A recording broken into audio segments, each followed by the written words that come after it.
함께 요한일서 한 복음입니다. 하느님께서는 세상을 너무나 사랑하신 나머지 외아들을 내주시어 그를 믿는 사람은 누구나 멸망하지 않고 영원한 생명을 얻게 하셨다. 하느님께서 아들을 세상에 보내신 것은 세상을 심판하시려는 것이 아니라 세상이 아들을 통하여 구원을 받게 하시려는 것이다. 아들을 믿는 사람은 심판을 받지 않는다. 그러나 믿지 않는 자는 이미 심판을 받았다. 하느님의 외아들의 이름을 믿지 않았기 때문이다. 주님의 말씀입니다. 그리스도님 찬미합니다. 찬미 예수님, 오늘 아침 미사도 그렇고 또 교중 미사도 저희들이 생각했던 것보다 신자분들이 이렇게 많이 참석해 주셔서 너무 감사할 따름입니다. 보통 첫 미사 때 한국 교회 사례들을 보니까 30%가 채 안 되게 이렇게 하는 경우도 있고, 많이 온 경우는 이제 시간이 지남에 따라 지금 60%, 70%까지 이제 올라가는 경우도 있는데, 첫 미사치고 기대 이상으로 이렇게 많이 와주셔서 너무 감사드립니다. 구약 시대에 하느님의 백성들에게 제사장들이 주는 그 축복의 말이 있습니다. 우리가 잘 알고 계시다시피 새로운 신년이 시작되면 듣는 민수기 말씀이지요. 주님께서 그대에게 복을 내리시고 그대를 지켜주시리라. 주님께서 그대에게 당신 얼굴을 비추시고 그대에게 은혜를 베푸시리라. 주님의 얼굴을 배우러 이 자리에 모이신 여러분들께 구약의 제사장이 드렸던 그 하느님의 축복이 여러분 안에 함께 하시기를 진심으로 기도 청합니다. 구약시대의 제사장들은 이처럼 모든 예식 후에 백성에게 이러한 하느님의 은총과 복을 빌어주면서 신앙생활을 통해서 하느님의 은총과 축복을 얻는 방법에 대해서 알려주었던 것이죠. 그렇다면 신약시대에는 더 첨가가 됩니다. 예수님의 구원활동과 성령의 그 뜨거운 은총을 체험한 신자들에게 주는 축복은 무엇이었는가? 바로 고린도 후서 13장 13절, 오늘 이 독서에 나와 있다시피 주 예수 그리스도의 은총과 하느님의 사랑과 성령의 친교가 여러분 모두와 함께 하기를 빕니다. 즉 성부, 성자, 성령의 이름으로 교회에 모여온 백성들에게 주는 축복의 말씀이 바로 이 말씀이죠. 그래서 우리가 미사 시작되기 전에 항상 사제는 미사를 시작하면서 하느님의 사랑과 예수 그리스도의 은총과 성령의 친교가 여러분 모두와 함께 라고 이렇게 어떻게 보면 구약시대에 복을 내렸던 것들을 성삼위, 삼위일체의 하느님의 복을 여러분들에게 나누어 주는 것이죠. 그래서 오늘 삼위일체 대축일을 지내면서 삼위일체 대축일을 지내는 우리에게 하느님이 주시는 은총과 축복의 모습이 무엇인가, 그리고 신앙생활을 어떻게 해나가야 성삼위 은총의 축복의 수혜자가 될 수 있는가, 그것에 대해서 우리에게 오늘 독서와 복음은 정확하게 이야기해주고 있습니다. 첫 번째, 하느님의 사랑에 대해서 우리는 잘 알고 있습니다. 세상을 아름답게 창조하시고 마지막으로 그 아름다운 세상을 우리 인간을 위해서 내어주셨습니다. 우리 인간을 얼마나 사랑하셨는지 우리를 닮은 모습을 만들자, 우리, 성부, 성자, 성령의 모습. 그래서 인간은 하느님의 모상대로 창조되었다라고 그렇게 이야기를 해요. 모상이라는 게 뭡니까? 하느님을 닮았다라는 것이죠. 하느님을 닮았다라는 신학적인 의미가 무엇이겠습니까? 외적인 모습을 닮은 것을 이야기하는 것이 아닙니다. 하느님의 마음을 닮았고 하느님의 은총과 능력을 우리가 닮았다라는 겁니다. 하느님의 마음을 우리가 담고 있고, 그리고 또 하느님께서 인간에게 주시는 그 인간이 할 수 없는 하느님의 영역들 우리가 닮았다라는 겁니다. 무슨 말인고? 하느님의 모상, 하느님의 은총과 능력을 우리가 가지고 있다라는 겁니다. 그래서 다른 사람을 위해서 기도도 우리가 청하게 되는 것이고, 또 다른 사람을 위해서 기도도 하게 되는 것이고, 하느님의 그 모습을 우리가 담고 있다라는 겁니다. 그렇기 때문에 기도가 필요한 것이죠. 왜? 하느님의 능력을 우리 인간이 하느님의 자녀가 닮았기 때문에, 그래서 내가 다른 사람에게 하느님의 모습을 전할 수 있는 그런 은총을 담고 있다라는 겁니다. 그리고 삼위일체 하느님께서는 당신의 모상대로 우리 인간을 창조하시고 나서 하느님께서 보시니 만드신 모든 것이 참 좋았다, 그렇게 이야기를 합니다. 즉 하느님께서는 우리 인간의 삶이 당신이 보시기에 참 좋은 삶을 살아가도록 우리에게 맡기셨습니다. 그리고 하느님의 모습을 닮은 우리가 하느님의 모습대로 살아가기를 원하시는 겁니다. 그래서 하느님의 백성들이 살아가야 하는 방법들을 알려주셨죠. 그것이 바로 율법과 계명입니다. 그래서 하느님의 말씀에 철저히 순명하며 살아가는 사람에게 하느님의 복이 주어지는 것이죠. 그래서 시편 50장 22절에 보면 올바른 길을 걷는 이에게 하느님의 구원을 보여주리라 라고 이렇게 이야기를 합니다. 하느님의 길을 걷는 사람들. 그러나 시편 50장 22절 그 다음 구절에는 조금 무서운 말씀을 하십니다. 어떤 말씀을 하시느냐 하면 이를 알아들으라.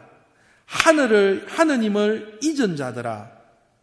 그러지 않으면 내가 잡아 찢어 또 구해낼 자 없으리라. 즉 하느님께 감사드리지 못하는 사람들의 운명에 대해서도 분명히 우리에게 경고하고 계시다라는 겁니다. 그렇기 때문에 우리는 이 자리에서 하느님께 감사 예배를 봉헌하고 있는 것이죠. 하느님의 말씀을 듣고 또 그렇게 살아가려고 우리는 이 자리에 모여 있는 것입니다. 그러나 자신들의 선행을 통해 하느님을 높여드리고 감사드려야 할 우리 자신들이 하느님을 잊어버리고 감사의 제사를 드릴 줄 모르면 징벌이 있을 거라는 이 말씀도 우리는 기억해야 합니다. 이 말씀이 정말 우리 삶의 방향이 되어야 합니다. 하느님의 품을 떠난 인간은 마치 집 나간 탕자와 같이 자기 멋대로, 자기 마음대로, 육신의 소욕대로, 자기 하고 싶은 대로 그러며 살았습니다. 그야말로 일독서에서 우리에게 말씀하시는 것처럼 점점 더 하느님 앞에 목이 뻣뻣한 백성들이 되어가고 있는 것입니다. 우리에게 주어지는 이 재앙들이 왜 이런 일들이 일어날까요? 하느님 앞에 점점 더 머리를 숙이고 내 탓이오가 아닌 목이 뻣뻣한 백성들이 되어가기 때문입니다. 그럼에도 불구하고 하느님의 사랑은 우리에게 전달됩니다. 세상의 모든 부모가 그러하듯 자녀가 부족하다 하여 포기하지 않듯이 하느님께서는 이 세상에서 사랑하신 당신의 사람들을 끝까지 사랑하시고자 약속하시는 것, 이것이 진정한 사랑의 의미입니다. 갈대가 부러졌다 하여 잘라버리지 아니하고 심지가 깜빡거린다고 하여 등불을 꺼버리지 않는 그런 하느님의 사랑, 부족하더라도 기다려주시고 인내해주시고 회개하여 잘 살기를 바라시는 그런 마음. 그래서 여인이 자기의 젖먹이를 어찌 잊으랴, 자기가 낳은 아이를 어찌 가볍게 여기지 않으랴. 어미는 혹시 잊을 줄 몰라도 나는 결코 너희를 잊지 않으리라 라고 말씀해 주시는 분이 바로 하느님이십니다. 어떻게 어머니가 자기 자녀를 잊겠습니까? 그러나 혹시 그 어머니가 자녀를 잊을지언정 나는 너희를 결코 잊지 않으리라는 것은 하느님의 무한한 사랑을 우리에게 약속해 주신 것이죠. 그래서 하느님께서는 정말 당신의 사랑의 극치를 보여주십니다. 그것이 바로 오늘 복음 말씀이죠. 하느님께서는 세상을 너무나 사랑하신 나머지 당신의 외아들을 내어주시어 그를 믿는 사람은 누구나 멸망하지 않고 영원한 생명의 길을 얻게 하셨다. 구약시대의 율법과 계명을 통해서 당신의 복을 주셨지만 이제는 당신의 외아들을 우리 삶의 모범으로 보여주시면서 그 길을 걷도록 하셔서 끝까지 우리가 당신의 그 가르침 안에 살아가기를 원하신다라는 것이죠. 그리고 예수님께서는 바로 이러한 아버지의 뜻을 우리 인간에게 전달하시기 위해 사랑의 모습으로 순명하시어 우리를 위하여 이 세상에 오신 것입니다.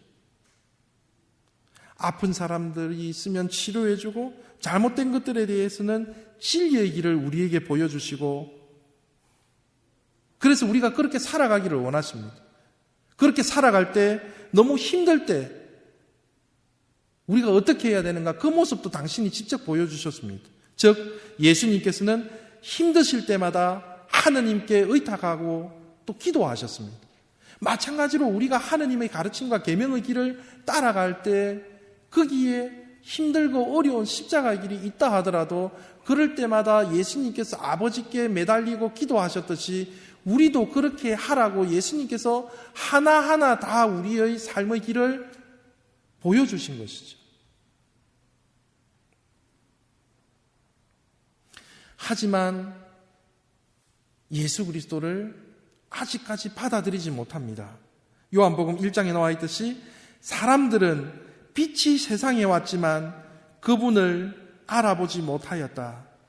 그분을 맞아들이지 않았다라고. 알아보지도 못했을 뿐더러 알아봤다 하더라도 맞아들이지 않는 우리의 신앙에 대해서 이야기를 하고 계십니다. 빛이 이 세상에 왔지만 사람들은 빛보다 어둠을 더 사랑하였다. 그럼에도 불구하고 하느님께서는 우리를 끝까지 믿어주십니다. 언젠가는 돌아오리라는 것을 굳게 믿으며 돌아온 탕자가 언젠가는 돌아올 것을 굳게 믿은 그 아버지의 마음으로 그래서 예수님을 보내주셨고 예수님은 이러한 하느님의 뜻에 철저히 순명하셨습니다. 그리고 예수님께서는 하느님의 뜻을 우리에게 행동으로 보여주셨습니다. 그분은 첫 번째로 철저히 하느님의 말씀에 순명하는 삶을 우리에게 보여주십니다. 마찬가지로 우리의 삶도 선택이 아니라 하느님의 말씀에 순명하는 삶을 살아가야 합니다. 그리고 예수 그리스도께서는 하느님의 뜻을 이 땅에 살아내셨습니다. 마찬가지로 우리도 하느님의 그 말씀, 하느님의 가르침을 이 땅에서 살아가는 사람들입니다. 그리고 항상 예수님께서는 말씀하셨습니다. 너무 힘듭니다. 괴로워 죽을 지경입니다. 그러나 제 뜻대로 하지 마시고 아버지 뜻대로 하십시오. 그것이 우리의 신앙이 되기를 바라십니다. 예수님께서는 당신의 모든 영혼까지도 하느님께 순명하는 철저한 하느님의 뜻대로 살아가신 것입니다.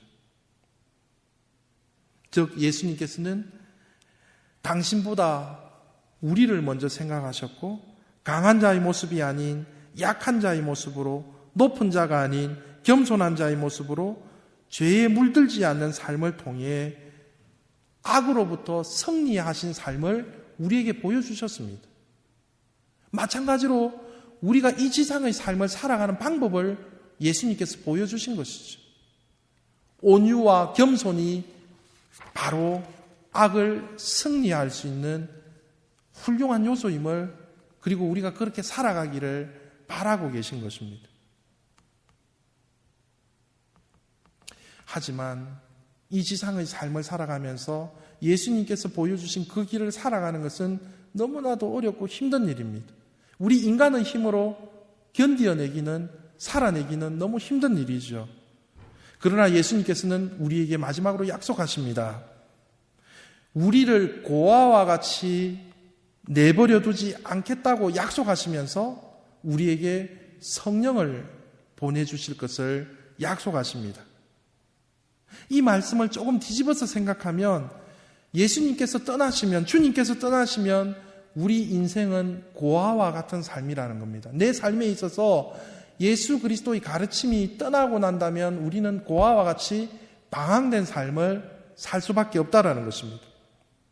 세상에 부모 없는 자녀의 불행은 말로 표현할 수 없을 것입니다. 헐벗고 굶주릴 것이고 어려운 일이 있어도 도와줄 사람이 없습니다. 항상 마음이 허전합니다. 자기가 어려울 때 상의할 일, 그 누구가 없다면 그것만큼 마음이 얼마나 힘들겠습니까? 건강했던 우리의 부모가 돌아가시고 나면 얼마나 외롭고 허전합니까? 세상에 버림받은 듯한 그런 마음의 허전함, 어떤 결정할 사항이 있어도 정말 이제 상의할 대상이 없다라는 것, 그것이 얼마나 어렵고 힘든 일입니까? 고통스러운 일입니까? 예수님께서는 우리를 고아로 내버려 두지 않으신다라는 겁니다. 너무 힘들어 할까봐 당신의 협력자, 위로자, 성령을 보내주실 것을 약속하십니다. 그리고 성령 안에서 살아가기를 원하시면서 그 삶을 살아가는 사람들에게 다시 오실 것이라고, 다시 우리에게 오실 것이라고 약속하시고 우리 곁을 떠나서 성천하신 것입니다. 그래서 마지막으로 우리 그리스도인들의 삶이 어떻게 살아가야 삼위일체 성령 안에서 축복된 삶을 살아갈 것인가, 마지막으로 이 독서 말씀은 이 지상의 삶을 살아가는 우리들에게 마지막으로 권고합니다. 형제 여러분, 기뻐하십시오. 자신을 바로 잡으십시오. 서로 격려하십시오. 서로 뜻을 같이 하고 평화롭게 사십시오. 그러면 사랑과 평화의 하느님께서 여러분과 함께 계실 것입니다. 거룩한 입맞춤으로 서로 인사하십시오. 모든 성도가 여러분에게 안부를 전합니다. 주 예수 그리스도의 은총과 하느님의 사랑과 성령의 친교가 여러분 모두와 함께 하시기를 바랍니다. 라고 오늘 복음과 독서는 성부, 성자, 성령의 사랑에 대해서, 그리고 우리가 어떻게 살아가야 될 것인가에 대해서 가르침을 주고 있습니다. 기뻐하며 살아가는 것, 자신을 바로잡으며 살아가는 것, 서로 격려하며 살아가는 것, 서로 뜻을 같이 하고 하나가 되도록 노력하는 것, 하느님 안에 살아가는 것, 바로 성령께서 우리에게 올바른 길로 가르쳐주신 이러한 삶을 살아가는 것, 자신을 바로잡으며 살아가고 가정 안에서 서로 하나가 되도록 노력하며 살아가게 될 때, 그리고 기쁜 마음으로 하느님 안에서 살아가게 될 때 우리 안에 기쁨과 평화가 함께 하실 거라는 그 약속의 말씀을 주시고 계신 것입니다. 하느님의 사랑 안에 머물러 계시려는 여러분들께 하느님의 사랑과 예수 그리스도의 은총과 성령의 도우심이 여러분과 늘 함께 하시기를 이 삼위일체 대축일 날 주님께서 주시는 그 은총과 축복이 여러분 모두에게 함께 하시기를 진심으로 미사를 통해서 축복드립니다. 아멘.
영원하시고 거룩하신 삼위일체 하느님을 믿고 고백하며 성체를 받아 모셨으니 저희 몸과 마음을 구원해 주소서.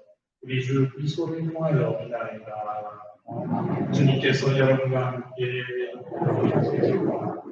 지나가신 천주 성부와 성자와 성령께서는 여기 모인 모든 이들에게 간구하소서. 이사가 끝났으니 가서 복음을 실천합시다.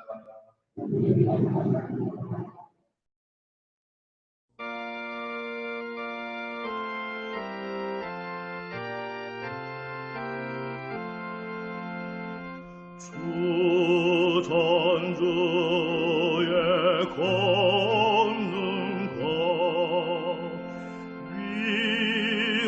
위엄이 비할 데 없어 온 세상 모든 만물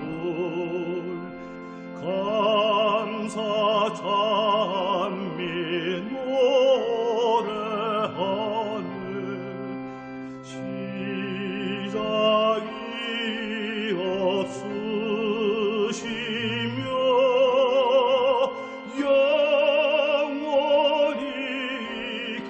계신